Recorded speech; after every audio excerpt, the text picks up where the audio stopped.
My family cut me out of the will. Months later, I got a $3M probate letter. At my stepdad's funeral, my aunt looked me in the eye and said, "You're not family, so don't expect anything." 3 months later, a probate letter showed up saying I inherited $3 million. And suddenly, everyone who told me to stay away wanted a meeting. My name is Alex. I'm 31, and I'm from Kansas City. I'm going to start with the sentence that set the tone for everything. At my stepdad's funeral, my Aunt Linda looked me in the eye and said, "You're not family, so don't expect anything." She didn't whisper it either. She said it like she wanted witnesses. If you were me, what would you do with that sentence? Argue at a funeral? Cry? Leave? I did none of that.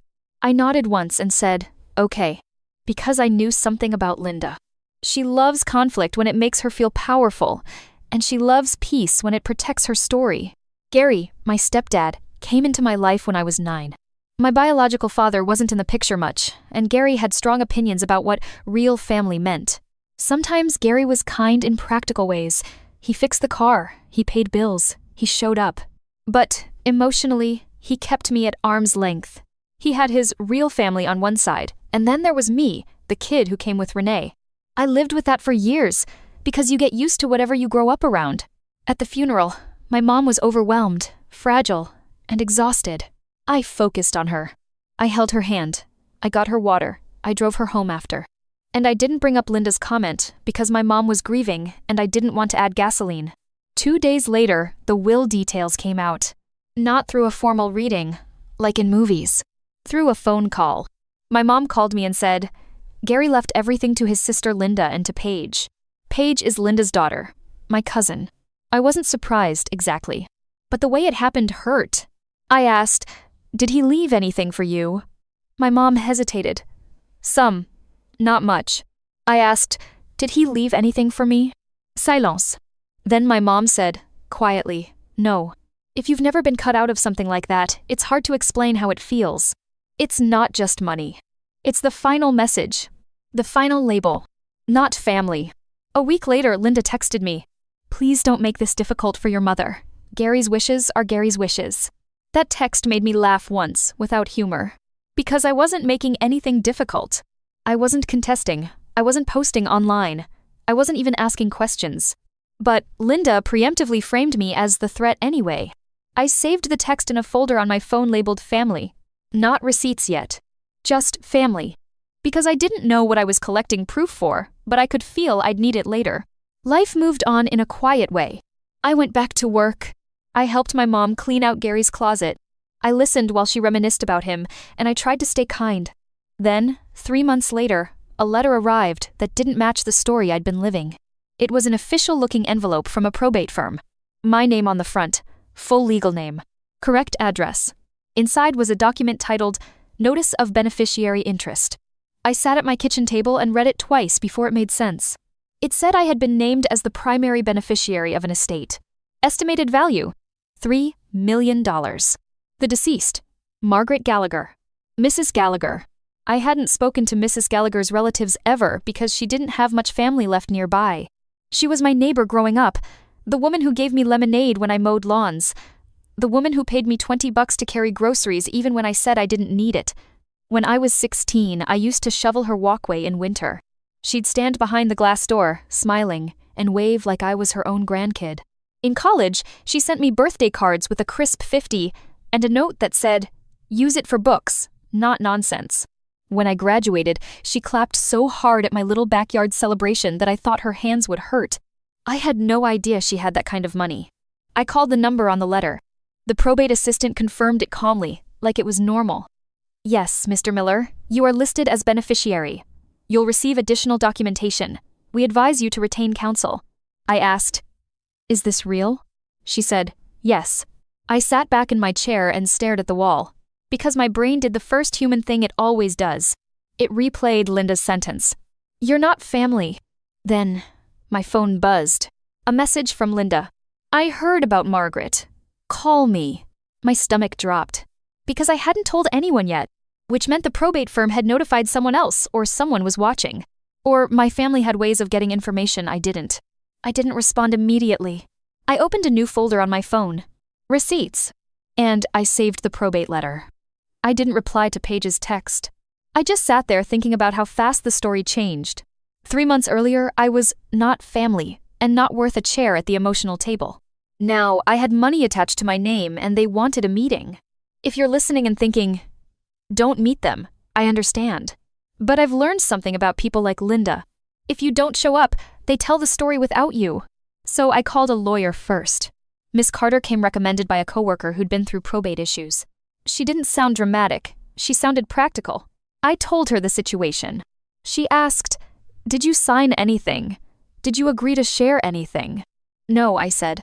She said, "Then you do not discuss numbers or promises with anyone. You do not text back emotionally, and you do not attend a meeting without counsel.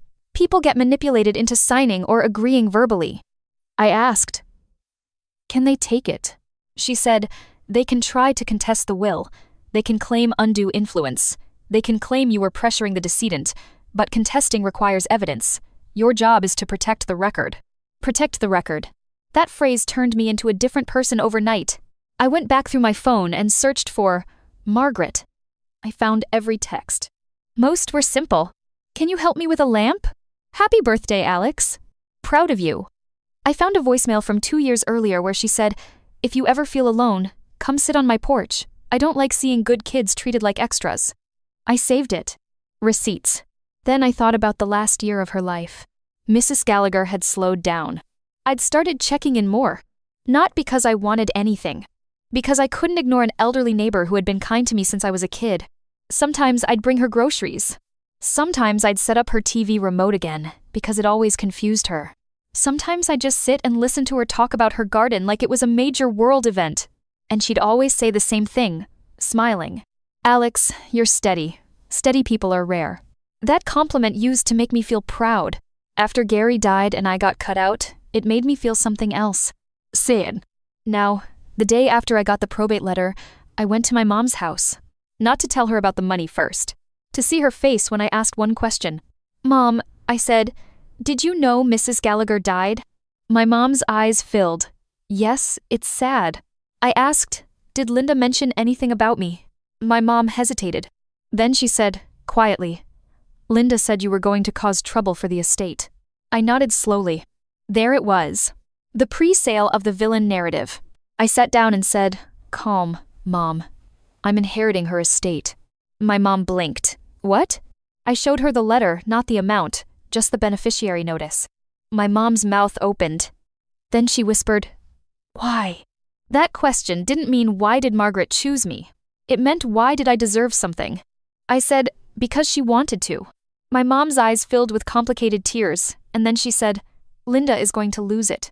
I replied, calm, "She already has." That afternoon, Linda called me. I didn't pick up. She left a voicemail. Her voice sounded sweet, which is never a good sign.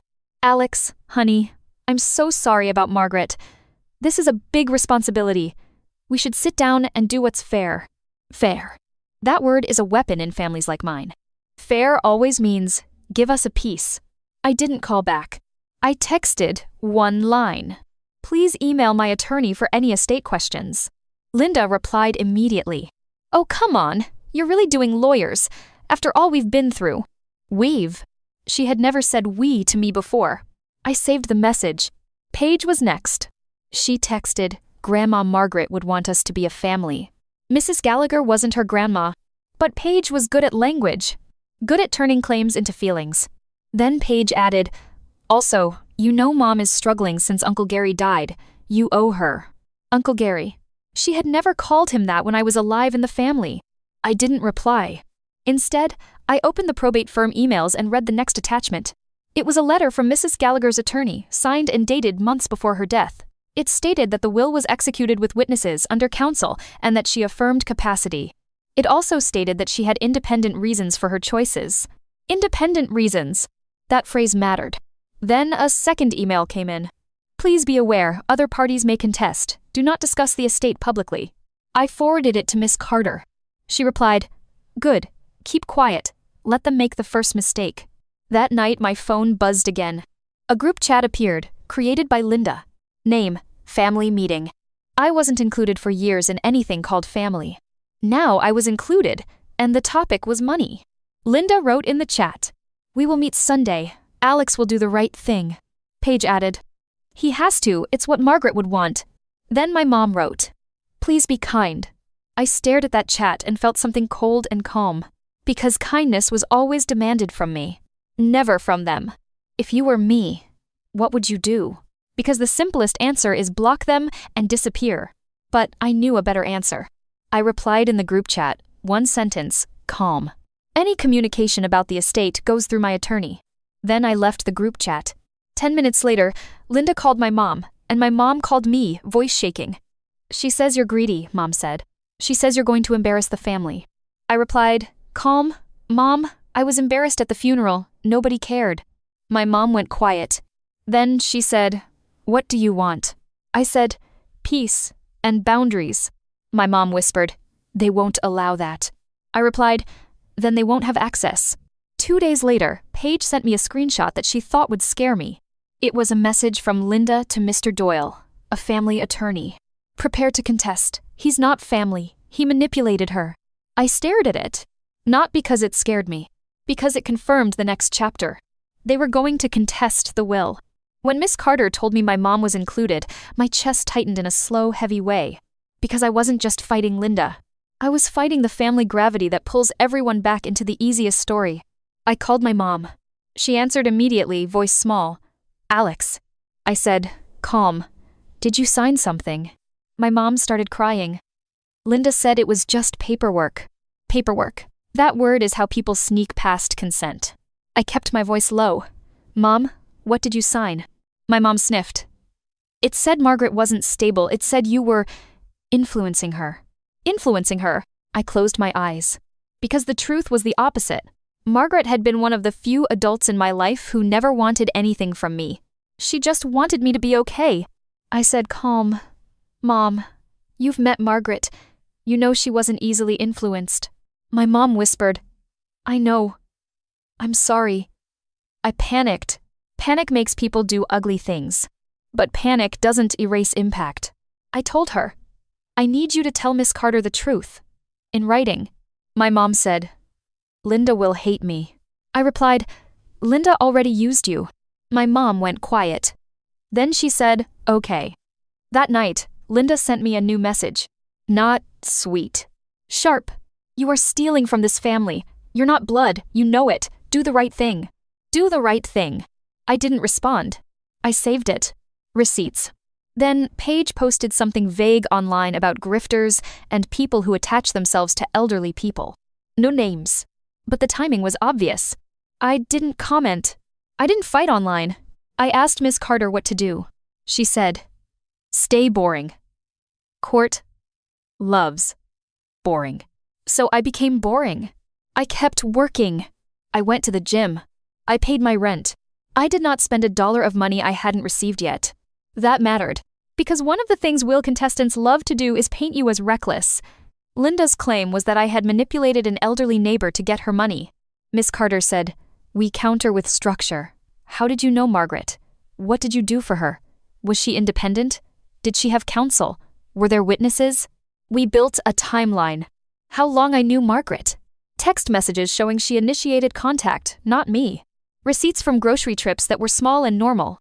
Witnesses, like her mail carrier and a neighbor who saw me help her with her trash bins. A note from the handyman she hired, confirming she made her own decisions and paid him directly. We kept it clean. No dramatic claims. Just reality. 2 weeks later, we had a mediation meeting scheduled. Linda arrived with Mr. Doyle. Paige came too, wearing a blazer like she was going to court on TV. My mom arrived late, eyes swollen. When she saw me, she didn't hug me. She looked ashamed. Linda started immediately. "Alex," she said, "we can avoid this ugliness if you split the estate." Split. As if it was a pizza and everyone deserved a slice. I looked at my attorney, and Miss Carter nodded slightly. I said, calm, "No." Linda smiled tightly. Greedy. I didn't react. I asked, "Linda, why did you tell me I'm not family at the funeral?" Linda blinked, annoyed. "That's not relevant," she said. Miss Carter spoke for the first time. "It is relevant. It speaks to motive." Linda's face tightened. Mr. Doyle jumped in, professional voice. Our position is that Margaret was vulnerable and was unduly influenced. Miss Carter replied, we have the executed will with independent counsel and witnesses. Mr. Doyle said, we have concerns about Alex's proximity. Miss Carter said, proximity isn't influence. Proof is proof. Then Paige leaned forward and said, okay. Fine. If you won't split, then at least cover Mom's bills. She's struggling. There it was. Not justice. Not fairness. A bill. I looked at my mom. My mom looked away. If you were me, would you feel guilty? I did, for a second. Then I remembered something important. They had cut me out of Gary's will, and no one cared about my future. Now they were asking me to be their safety net. I said, calm.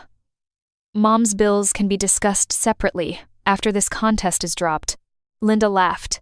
You hear that? He thinks he's in charge. Miss Carter said, he is the beneficiary. Margaret chose him. Linda's voice rose. Because he manipulated her. Miss Carter slid a document across the table. Margaret's attorney letter, confirming capacity. Linda stared at it, then looked at Mr. Doyle. Mr. Doyle's face didn't change, but his tone did. He said, we will proceed to hearing. Proceed. Fine. Court would be better than negotiations with people who rewrite language mid-sentence. After the mediation, my mom pulled me aside in the hallway. She whispered, I didn't want this. I said, but you signed it. My mom's eyes filled. Linda said she'd cut me off. I stared at her, calm. So, you chose Linda over me again. My mom flinched, like she'd been slapped with truth. She whispered, I'm sorry. I nodded. Then help fix it. 2 days later, my mom sent Miss Carter a written statement retracting parts of her affidavit, stating she had been pressured and that she believed Margaret was mentally competent and independent. That statement mattered. Not because it erased the betrayal. Because it weakened their case. Linda reacted by escalating again. She emailed my employer's general inbox, not accusing me of a crime. Just implying I was involved in a probate dispute and might be untrustworthy. HR called me in. I stayed calm. I told HR the truth. Minimal. Factual. My family is contesting an estate. My attorney is handling it. It doesn't affect my work. HR nodded. We just needed to check. I saved HR's email too. Receipts. Because Linda wasn't just contesting money. She was trying to damage my stability so I'd panic and settle. I didn't. Then the hearing date arrived. Probate court is not dramatic like TV. It's fluorescent lights and folders. But the stakes are real. Linda testified that Margaret was lonely and that I inserted myself. Miss Carter asked simple questions. Did you know Margaret personally? No. Did you visit her? No. Did you speak to her attorney? No. Then Miss Carter played a voicemail Margaret had left me months before she passed. I'm proud of you, Alex. You never asked me for anything. You just showed up. I want you to have a head start because you've had to be strong too young. The courtroom went quiet. Linda's face tightened. Paige looked down. The judge asked, do you have evidence of undue influence? Mr. Doyle said, we believe. The judge cut in, calm. Belief is not evidence. My stomach dropped, but in a good way. Because the judge wasn't buying narrative. She was buying proof. When Paige sent me that screenshot, I sat in my car and laughed once, quietly. Not because it was funny, because it was so predictable. When the first story fails, they invent a second one. Now the claim was that I had promised something to Margaret in exchange for the will. A deal. A transaction. That's how Linda's mind works. She assumes everyone's love has a price. Miss Carter said, good, let them claim it. Then we ask for proof. The next filing arrived from Mr. Doyle. It alleged I had promised to take care of Margaret's property and influenced her decisions. Miss Carter responded with 3 things. Margaret's attorney letter confirming independent counsel. A statement from Margaret's financial advisor confirming she discussed her estate plan independently. A log of my texts showing Margaret offered things and I often declined. One text stood out. Margaret, Alex, I want to pay your next semester. Me. No, Miss G. Save it. I'll manage. That was the truth. I wasn't chasing money. I was avoiding becoming a burden. The second hearing was short. The judge asked Mr. Doyle, do you have evidence of a promise? Mr. Doyle hesitated. We believe there were conversations. The judge asked, recorded, written, witnessed. Mr. Doyle said, "No." The judge looked at him, then at Linda. "Then stop filing beliefs," she said, calm but sharp. Linda's face reddened. Outside court, Linda tried to corner my mom. She hissed, "You're betraying your own family." My mom looked at Linda and said quietly, "You said Alex wasn't family." Linda froze. Because that sentence, finally, was being repeated back to her. My mom turned to me, eyes wet, and said, "I'm sorry." I didn't hug her. I said, "I hear you," because I was still protecting myself. Then Paige approached me, alone. She looked tired. She said, "I didn't know you were going to really fight." I stared. Fight. For what Margaret chose. Paige swallowed. "Linda thinks you should share because you don't have kids." I blinked. "So now I'm being punished for not having children." Paige didn't answer. Instead, she said, "If you give us some, it would end." There it was. Not morality. Convenience. If you were me, would you pay for peace? I thought about it. But then I remembered something. If I paid them, I'd be confirming their right to rewrite my life. And I wasn't going to do that. I said, calm, "No." Paige's face tightened. "Fine." Then she said, "Mom is going to need help. You know that." I nodded. "We can talk about Mom after court is done. Not under threats." Paige walked away. 2 weeks later, the judge issued a decision. The contest was dismissed. Not because I was likable. Because they had no evidence.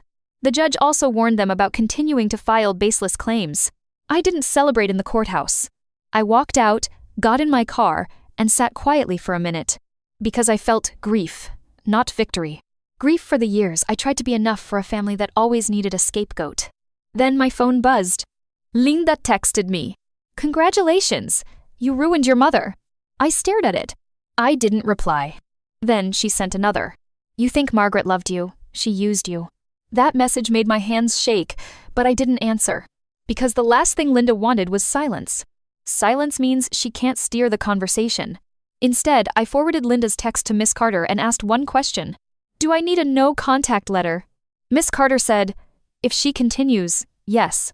So we sent one. Short. Calm. "Do not contact Alex about the estate. Do not contact his employer. All further communication goes through counsel." Linda hated it. She tried one more angle. She went to Facebook with a vague post about fraud and elder manipulation. No names, but clear implications. Miss Carter advised me not to respond publicly. So I didn't. Instead, I did something that actually protects you long-term. I established my own structure. I created a trust plan with a financial advisor. I set aside taxes and fees. I paid off my student loans. I created a small scholarship in Margaret's name at my community college. Not because I needed applause, because I wanted the money to mean something stable, not chaotic. My mom asked to meet me. We met at a diner. She looked smaller than usual, like she'd been living under Linda's pressure for decades and didn't know what to do without it. She said, "Do you hate me?" I stared at my coffee. "No. But I don't trust your choices yet." My mom nodded slowly. "That's fair." Then she asked, "Will you help me?" I asked, calm, "Help how?" She hesitated. "Bills. A place to stay if Linda cuts me off." I sat quietly. Because that was the real question. Not money. Boundaries. I said, "I will help you with a plan, and I will help with essentials, but I will not give money directly to Linda or Paige, and I will not be guilted. If you want help, it's with transparency." My mom nodded. Okay. That was the first honest agreement we'd had in years. When the bank told me someone tried to change my address, I didn't feel surprised. I felt confirmed. Linda didn't want reconciliation. She wanted access. Access to paperwork, access to control, access to leverage. I told the bank to lock my profile with additional verification and a verbal password. Then I called Miss Carter and asked her to add it to the file. Because patterns matter. Linda tried 2 more times to reach me through other people. She told my mom she was willing to forgive. She told Paige to offer a settlement. Paige texted me, "If you give Mom $250K, we can stop all this." I stared at it and thought, that's not a request. That's a ransom. I replied, 1 sentence. "I will support Mom directly. I will not negotiate through you." Then I blocked Paige, because my piece was not available for bidding. My mom moved into a small apartment closer to me. Not into my house. That boundary mattered. I helped her with basic setup, utilities, groceries.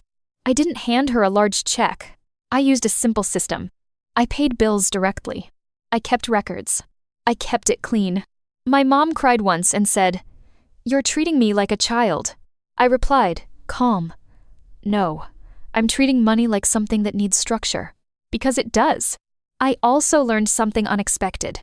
Once the contest was dismissed, extended relatives stopped messaging me. Not because they suddenly respected me, because the story didn't work anymore. They couldn't say I stole anything if a judge dismissed it. They couldn't say I manipulated Margaret if her attorney had records. And without the story, there was nothing to perform. That's what Linda lost. Not money. The narrative. Now, the title says, "Suddenly they want me." Yes, they wanted me to sign papers. They wanted me to split money. They wanted me to say, out loud, that they were entitled. And I didn't. I stayed calm. I kept receipts. And I replaced emotional chaos with boring systems. The final interaction with Linda happened about 6 months later. She showed up at my workplace parking lot. Not inside the building. Outside, near my car. She stood there like she had a right to my time. "Alex," she said, sweet voice, "we should talk like adults." I kept my voice low and calm. "Linda, you are not allowed to come here." She smiled. "Don't be dramatic." I said, "I'm not. I'm documenting." Then I took out my phone and called security, calmly. Linda's smile vanished immediately. She stepped back and hissed, "You think you're better than us." I replied, "No, I think I'm done being used." She walked away. That was the moment I realized something had changed in me. The old me would have argued. The old me would have tried to explain. The old me would have begged to be seen as family. The new me didn't need that, because I had already been chosen as family by the person who mattered most in this story. Margaret. A neighbor. A mentor. A woman who saw a kid being treated like an extra and decided to be kind consistently. And that kindness outlived everyone's opinions. If you're listening and you've been labeled not family by people who benefited from your silence, I want you to hear this. Family is not who shares your blood. It's who shares responsibility. Margaret shared responsibility. Linda shared entitlement. So I honored Margaret's choice the way she lived. Quietly. With structure. With dignity. I didn't go on a spending spree. I didn't post online. I didn't try to flex. I finished paying for the degree I almost couldn't afford. I built emergency savings. I took my mom to a doctor appointment she'd been ignoring for years because stress had been living in her body like a tenant. And I stayed away from the one thing that would have pulled me back into the old system. Negotiating my worth. Because that's what Linda really wanted. She wanted me to prove I deserved it so she could judge me. I didn't give her that. I let the record speak. So yes, I was cut out of the will because I was not family. Then I inherited $3M. And suddenly they wanted me. What they didn't realize was this. The moment you treat me like a stranger, you don't get to treat me like a bank later. That door closes. And it stays closed. One last thing. If you've ever been told you're not family until someone needs something from you, remember this. Boundaries aren't cruelty, they're a safety system. If you like calm documentary-style stories with receipts and a real payoff, subscribe.